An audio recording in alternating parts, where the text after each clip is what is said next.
My name is Eric Allard. I'm from Plant City, Florida, and I brought a FNA 8 is what I call it. Started out with a 85 Evo cases, and plan was to put M8 17 and up Harley heads on it. So that's what we did with the help with some Axtel cylinders and 3 magnetos, 3 Amal carbs. There's 6 spark plugs per cylinder. We took the middle compression release out and put a spark plug in there instead. So, and these are oil cooled heads, so it actually has the oil running through the frame to feed them, just to cool the oil a little bit, give it a little more capacity. This is a FNA dual mag setup on this side, and then it's got a custom single mag on the drive side, driven off the sprocket.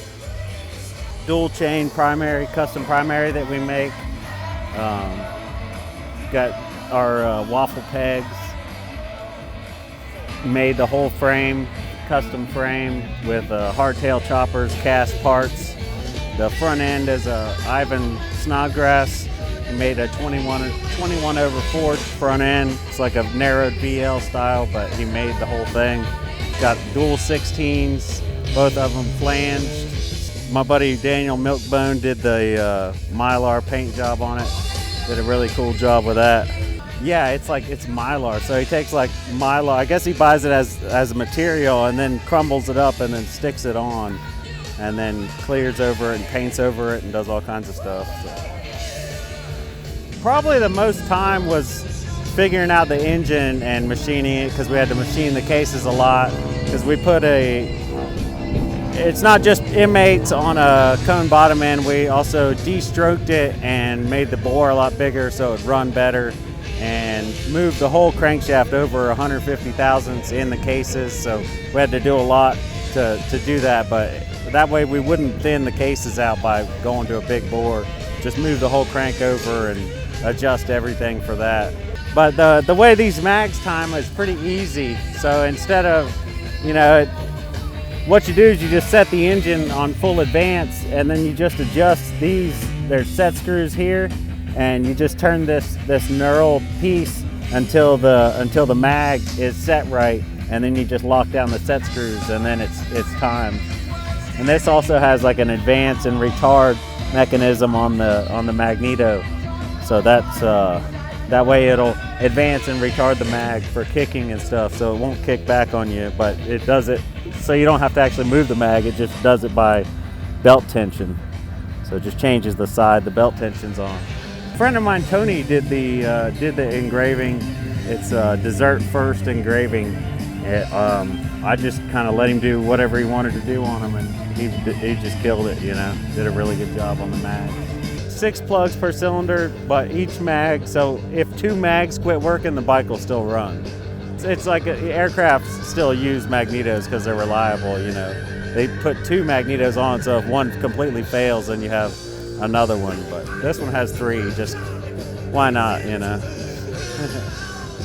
Amals too, yeah, so, they leak and they pour gas all over everything, but they work pretty good, I like the way they look, and that's pretty much it.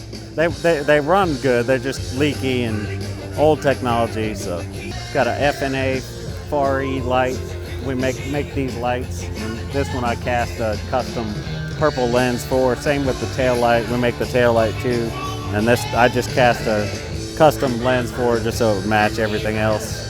FNA, we sell a lot of different parts to bolt on your bike. We sell headlights, tail lights, we sell little dental mirrors, FNA seal kit for iron heads, shovel heads, and pan heads to fix the inherent leaking issues the intakes had. We make different magneto covers. FNA makes 3 different belt drive magneto setups. 2 for cone motors and then 1 for a Triumph. That's kind of like the ARD setup, but it's an open belt drive instead of the enclosed.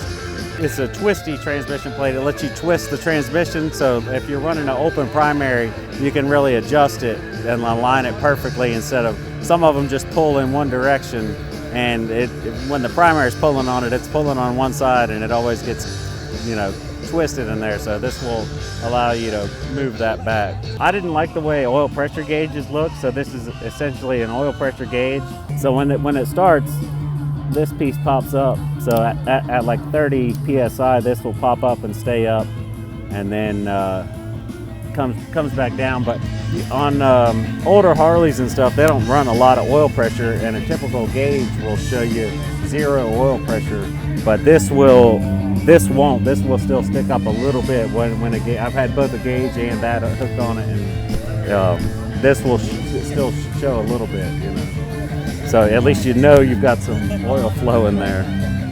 My name is Eric Allard from Plant City, Florida, and you can find us on Instagram at FNA Custom Cycles or Morris Magneto, and you can go there and find links to both of our websites and get our products there.